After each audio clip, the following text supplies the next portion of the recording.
Hello, everyone, and welcome to our annual training for the National 911 Profile Database. My name is Lori Flaherty, and I'm the coordinator of the National 911 program. And along with the rest of the team, we'll be providing the information you need to submit your state's data to this year's collection. For some of you, this will be the first time you're hearing this information. For some of you, I know you've heard it before. But whether it's your first time or your fifth, I want to start by thanking you, because the value of the profile database is the fact that all of you submit your data. It's extremely valuable to so many people, and we couldn't do it without your participation, so thank you. I'd also like to thank the small army that is working behind the scenes to make this happen. I certainly couldn't do it without them. We have updated some of the resources for you, both in terms of the process and the content, the language in the data instrument itself.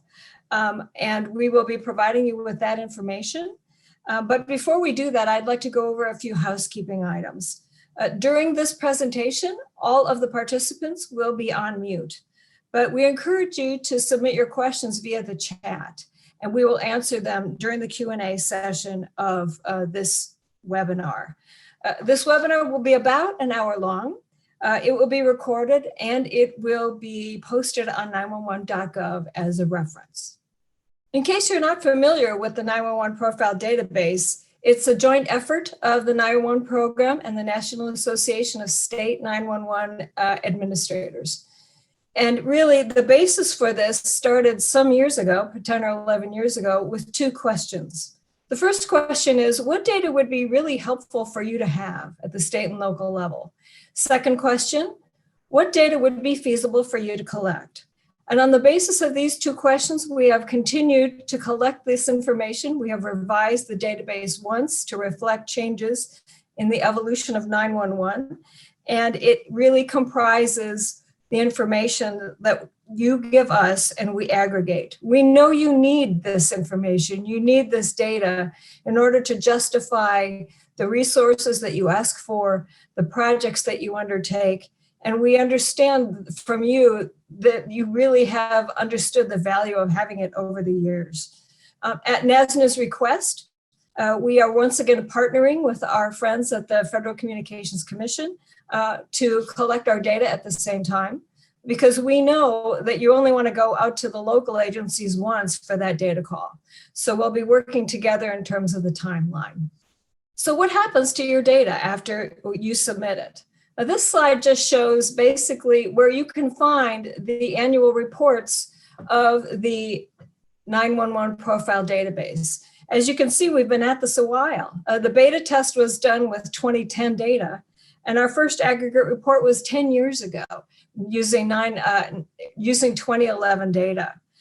You can also see on the screen that we're working toward a graphic representation of the data. That'll be coming soon, and I think you'll find it even more useful than the written report in terms of the information it provides to you on the 911.gov site about the data that you have submitted. So as I mentioned, the purpose of the profile database is to provide you with really useful information, and it is broken out into two categories. This database is completely voluntary, and so you're submitting these data, just to give you an idea, when we first did this, the 2011 data only had 28 states reporting. We're up to 48 states, and again, I'd like to thank you for that. The profile database has 56 data elements in it, and it's really broken out into two categories. The first category is basic demographic information that explains sort of the profile of your system. And you can see on the slide there that information that contains, whether it's operations or finance or just basic demographic information about how many PSAPs you have, how many calls you take. That information is very useful to us. The second kind of information that is included in the database is information on where you are with your implementation of next generation 911. This information has been extremely helpful to us. in developing resources for all of you to use as you move along in your evolution. It has also been extremely helpful for other agencies like the Department of Defense in figuring out how to implement 911 upgrades in their systems and which states to work with first. We have updated the information in the 911 profile database, both in terms of process, as well as the language in the data collection tool.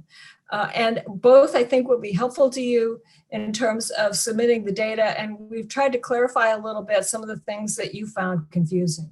But rather than me go into the details, I'm going to turn it over to Karen now to run you through all of that information. Before she does that, though, remember, submit your questions in the chat box and we'll answer them when we get to the Q&A portion of the training. Karen, the floor is yours. Karen Liddick, and I am a new member to the Profile Database team, and I'm so glad to be with you.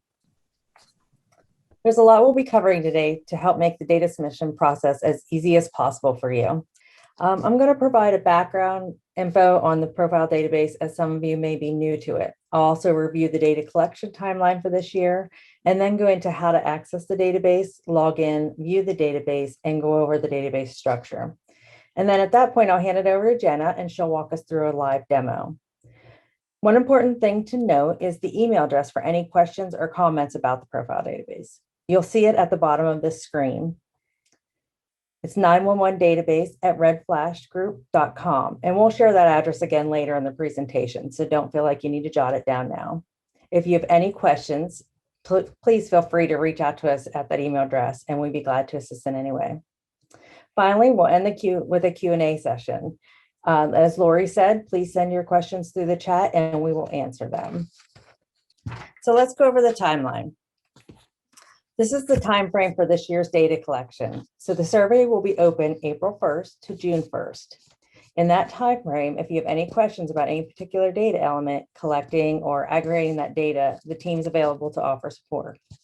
We're committed to working with you to accommodate the demands on your time and the time of the local agencies that you'll be asking for data from. After the database closes, June 1st, we'll spend a few months analyzing and validating the data, and we may follow up with individual states and territories on specific data elements. Then in December, the final National 911 Progress Report will be released. The report contains the most current and holistic view of 911 data at the state and territorial level. So let's go over logging in. You'll want to navigate to 911data.redflashgroup.com, which will also be provided later. You'll click on click to enter, and in the middle of the page, that will take you to the login page. If you submitted data last year, you can use your same credentials as you had. If you're a new user, on the login page, you'll click on the option to register.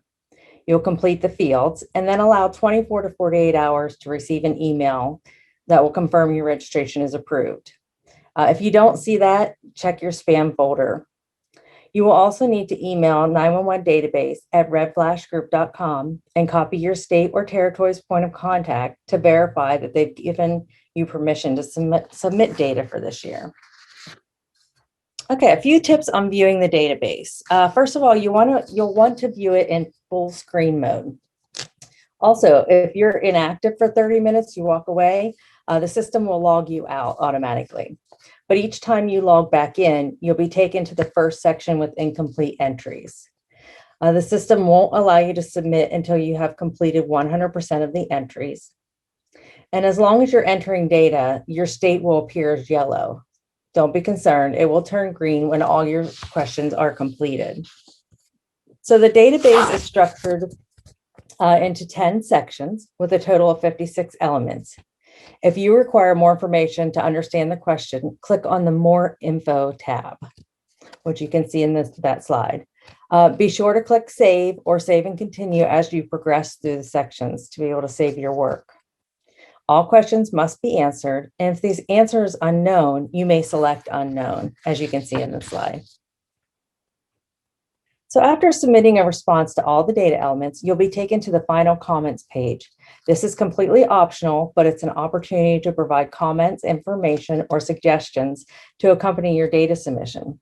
For example, if you're a little unsure of your response for a particular section, though we encourage you to reach out to the project team for assistance before you submit your final responses. You can also include a comment here so the project team can verify your data. Once you click Save and Continue, you'll be taken to the last page, the Overview Mark Complete page. Here you will see if there are any sections with missing responses. If there are, simply click the section name to go back to that page. You can always navigate to the section bar at the top to jump between pages also. You can click Print Preview to print a PDF of all of your responses. When you're ready to submit your data, check the box next to the bolded text at the bottom of the page and click the Submit Data button. Once you do so, you will not be able to make any further changes to your data unless you contact the project team. I will now hand it over to Jenna for a live demo. Hello, everyone. My name is Jenna Howell, another member of the Profile Database team, and I am pleased today to be able to share a live demonstration of the database with you. As Karen already showed you, this is the login page. If you have your credentials, either from previous years or by requesting them from this year, you can simply enter them here. It will be your official email and then your personal password.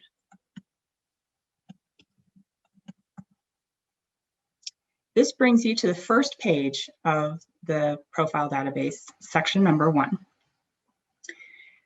The first section, which I'm going to just explain as an example of how to answer, asks about the total number of 911 calls and call types in your state.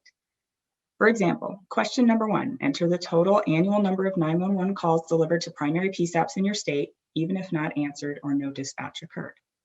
If you have any questions, and obviously some of the questions are a little more complicated than this one, you can click on the More Info, which will provide additional explanation and definitions of the questions. But to make it simple, we'll say that your state had 1 million 911 calls last year. That's all you have to do is type in the number. Moving down, we ask about wireline calls, which could be maybe 100,000. Wireless calls, we all know, are the majority, so that would be 800,000 in our example. And then VoIP would be 50,000, and MLTS would be 50,000. You'll note that the breakdown between 2 and 5 add up to the total in question number 1, which is what we're hoping for in each answer. However, if, for example, your system does not differentiate between wireline and MLTS calls, you can leave MLTS empty and simply click Unknown, and that indicates that you have provided data for that answer. Moving on to another section, you can go to any section in the database from the navigation bar in the top. We're going to go to section 8, which is Transition. I want to highlight question number 41 because we had a lot of questions about this last year. It used to refer to NG911 capable CPE and EZNets. And we have reworded this question to make it a little more clear. And we are simply asking for the number of primary PSAPs in your state that are connected to an EZNet and using the EZNet to perform location-based routing and call processing. Again, you can click on more information. But in our example state here, we'll say that there are 12 primary PSAPs that are using the EZNet for call delivery. Another type of question, however, that we have are in 42 and 43. This asks for percentages. Now that we know we have 12 PSAPs in your state using an EZNet, what percentage of your population is served by those PSAPs? So we will say that's 25%. We ask that you use whole numbers here because you'll see that the system has the percent already built in. So we don't need decimals or anything, just whole numbers. Then 43 is the percentage of geographical area where the PSAPs are served by these capable services. So that might be 50% if you're in a rural state. So here we've completed this entire section. We save and continue, and we go automatically to section 9. The one last section we want to show you is actually section 10, and this talks about the maturity levels. It's not going, we'll just save and continue here. The maturity levels for the different categories. Now this is a section that we already have a training video on, which I will show you momentarily, but this is a very important section to use the more info, because the maturity levels and their definitions obviously vary for each category. So the first question is question 48, what level of maturity is your state in for the category of governance? And you can see here, legacy, foundational, transitional, intermediate, and jurisdictional end state are all defined specific to governance. So please review these and determine which is most applicable to your state, and then select it down here. There's simply a drop-down box. And again, you can see when we move into the category of routing and location, the different maturity levels are specific to that category. So we've selected and completed all of our levels of maturity for the various categories in section 10. We'll save and continue. This is the final comments page that Karen talked about. And once we're clicked there, click through there, you can see the overview and submit page. This is also very handy if you're not sure where maybe you have blanks at the end. You can go back here and it'll show you which sections still need to be completed. Once it's all complete, you can complete the checked box and submit the data. Also, you can hit the preview button for PDFs. Another thing, however, that is very handy within the database, I just want to show you over here on the right-hand side, are data definitions, user guide, and helpful videos. The data definitions is a separate document that includes all of the explanatory info that's attached in the more info tab for each question. And it also provides directions and helpful hints if you need any assistance on any question, although again, you're welcome to email the team. The user guide is a very more technical document that explains how to log in, kind of go over how to submit data, which I have just done, and then helpful videos.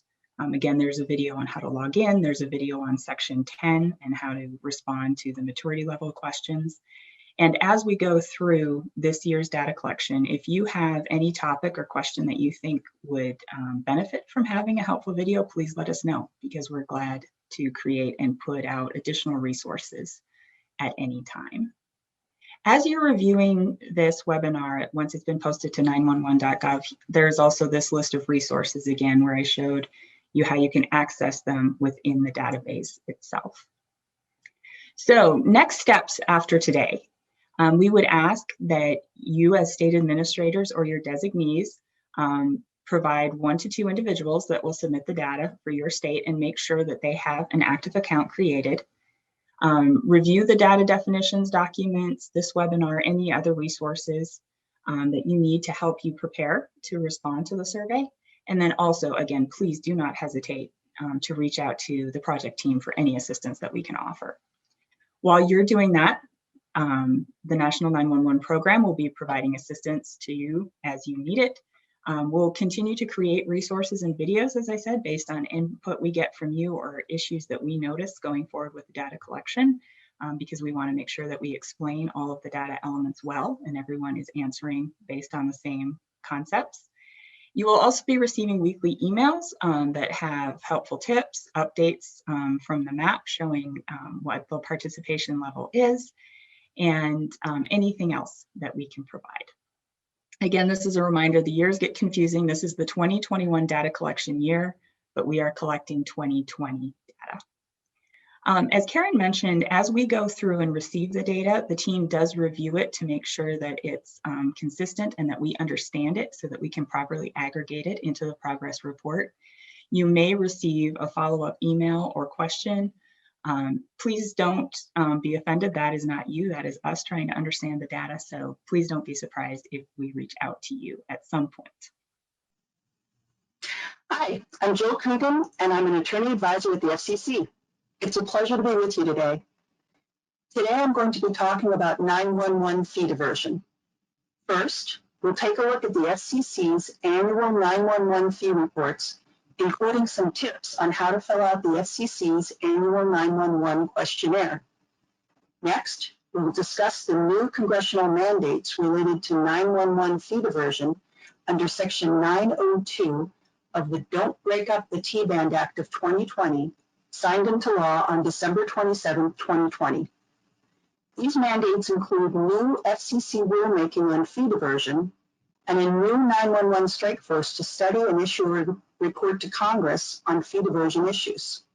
The New and Emerging Technologies 911 Improvement Act of 2008, also known as the NET 911 Act, requires the FCC to submit an annual report to Congress on collection and distribution of 911 and enhanced 911 fees and charges.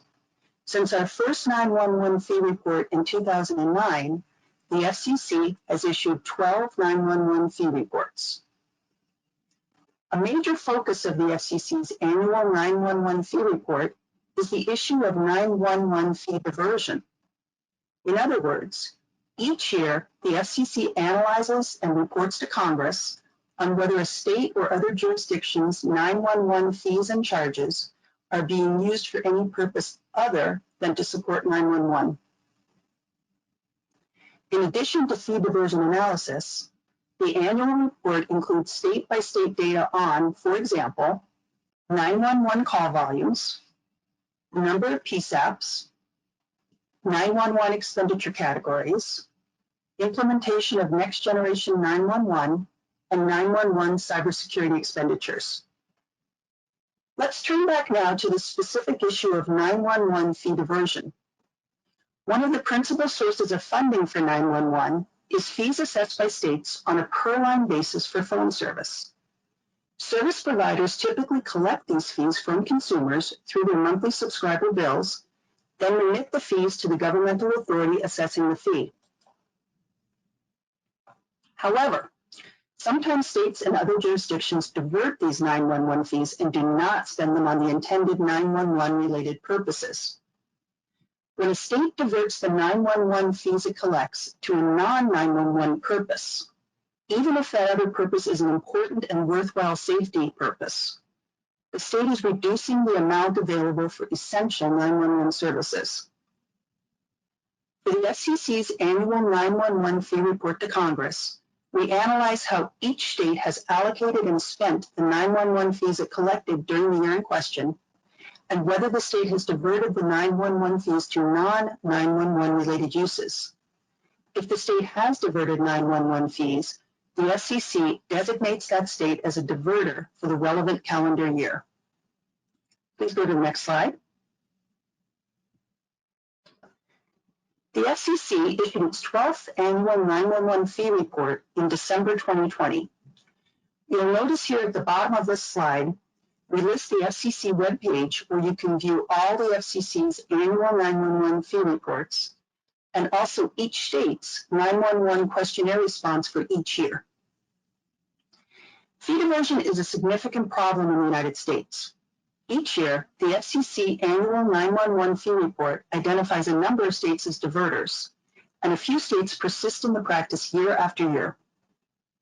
The 12th report found that in calendar year 2019, 5 states had diverted 911 fees: New York, New Jersey, Rhode Island, West Virginia, and Nevada.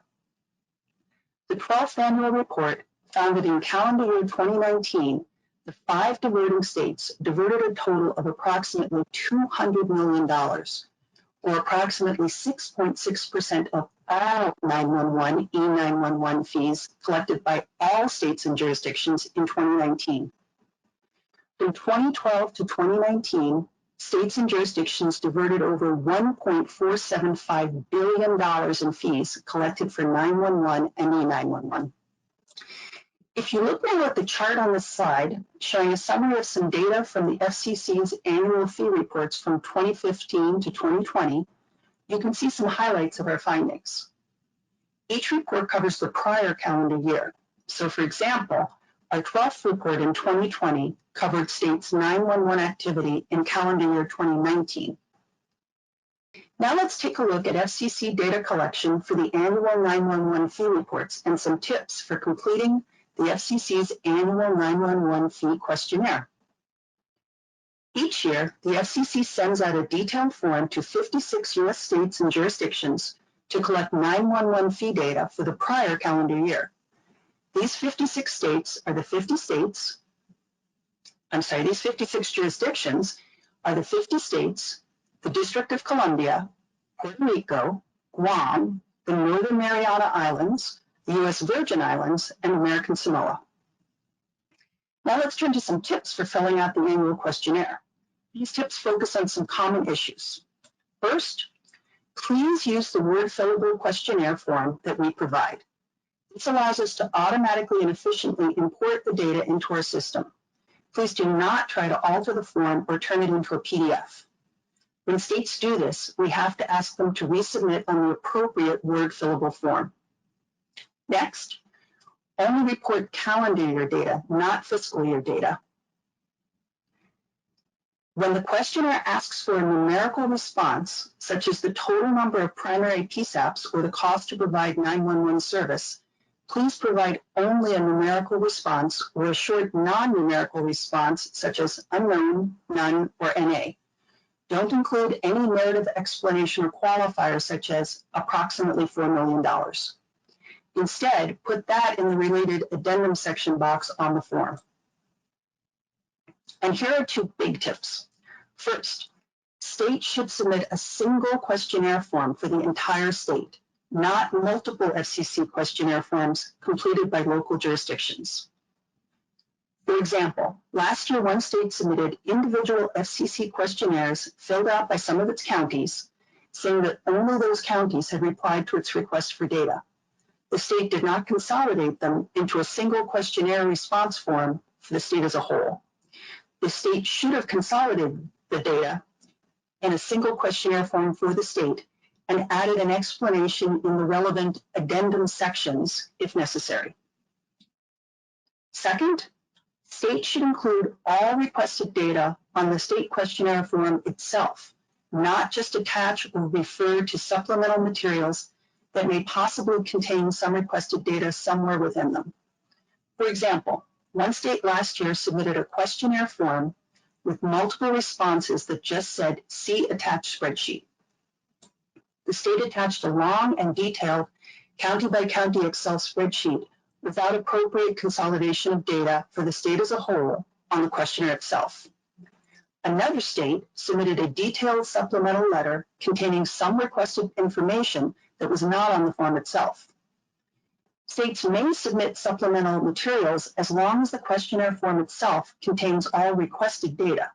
At the end of last year, Congress enacted the Don't Break Up the T-Band Act of 2020, which is in Division FF, Title 9, Section 902 of the Consolidated Appropriations Act of 2021, Public Law Number 116-260.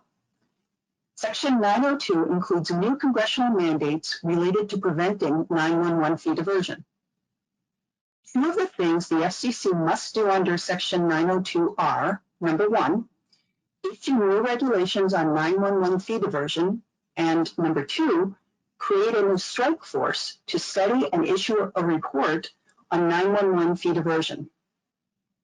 First, we'll discuss the new FCC regulations under Section 902. Section 902 states that the FCC shall, within 180 days of the enactment of the Act, that is by June 25th, 2021, quote, issue final rules designating purposes and functions for which the obligation or expenditure of 911 fees or charges by any state or taxing jurisdiction authorized to impose such a fee or charge is acceptable, unquote. Section 902 also provides that the use of 911 fees for any purpose or function other than those designated by the Commission constitutes 911 fee diversion. On February 17, 2021, the FCC issued a Notice of Proposed Rulemaking, or NPRM, seeking comment on proposed rules that would define the types of expenditures of 911 fees by states and taxing jurisdictions that are, quote unquote, acceptable, which is the term used in the statute, as well as the types of expenditures that would constitute 911 fee diversion under the new legislation. The proposed rules on this follow the criteria set out in the statute, and they're consistent with the guidance we've been providing in the annual reports to Congress on 911 fees. You can view the NPRM at the link listed on the slide. Comments on the NPRM are due on or before March 23rd, 2021, and reply comments are due on or before April 2nd, 2021. You can view the public notice announcing these comment and reply comment dates for the NPRM at the link on the slide. Section 902 also, for example, prohibits any state or taxing jurisdiction identified as a fee diverter in the Commission's annual 911 fee report from participating or sending a representative to serve on any committee, panel, or council established to advise FirstNet, or on any advisory committee established by the Commission. And Section 902 requires states and taxing jurisdictions that obtain federal grant funding under Section 158 of the NTIA Organization Act, 47 U.S.C. 942, to participate in the Commission's annual data collection. Now we'll turn to Section 902's mandate for a strike force and report on the 911 fee diversion issue. Section 902D requires the FCC to establish the Ending 911 Fee Diversion Now Strike Force, which will be a federal advisory committee. The short form name will be the 911 Strike Force. The strike force must be established by 180 days after the date of enactment of the Act, that is by June 25th, 2021. Section 902 sets forth the parties eligible to be members of the strike force, saying, the strike force shall be composed of such representatives of federal departments and agencies as the Commission considers appropriate, in addition to state attorneys general, states or taxing jurisdictions found not to be engaging in diversion of 911 fees or charges, states or taxing jurisdictions trying to stop the diversion of 911 fees or charges, state 911 administrators, public safety organizations, groups representing the public and consumers, and groups representing public safety answering point professionals. Section 902 states that the purpose of the strike force is, quote, to study how the federal government can most expeditiously end diversion by a state or taxing jurisdiction of 911 fees or charges, unquote.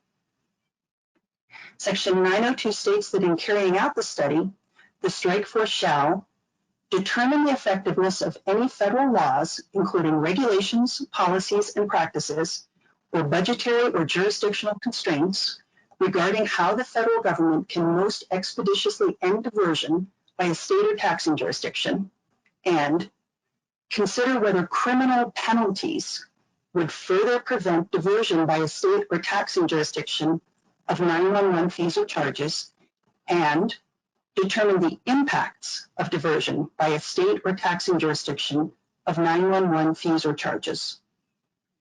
In addition, Section 902 requires that the strike force publish a report of its findings. Section 902 states that not later than 270 days after the date of enactment of the Act, in other words, by September 23rd, 2021, the strike force shall submit to Congress and publish on the Commission's website a report of the findings of its study. On February 17th, 2021, the FCC issued a public notice announcing the establishment of the 911 strike force and seeking nominations for membership. You can view the public notice at the link shown in the slide. We are currently actively seeking nominations. The public notice has details about the 911 strike force and its work, who is eligible to participate, and how to nominate suggested candidates. Nominations should be submitted no later than March 19th, 2021. We hope that our annual 911 fee reports, the FCC's new upcoming regulations, and the upcoming work of the new 911 strike force can shine a light on 911 fee diversion and help eliminate diversion so that 911 fees can be fully spent on their intended purpose, supporting vital 911 service. Thank you.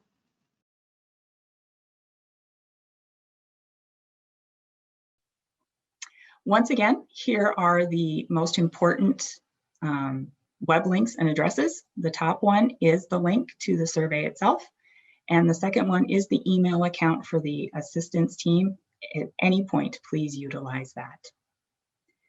We will now begin the live Q&A portion of the presentation based on the questions you guys have submitted in chat throughout.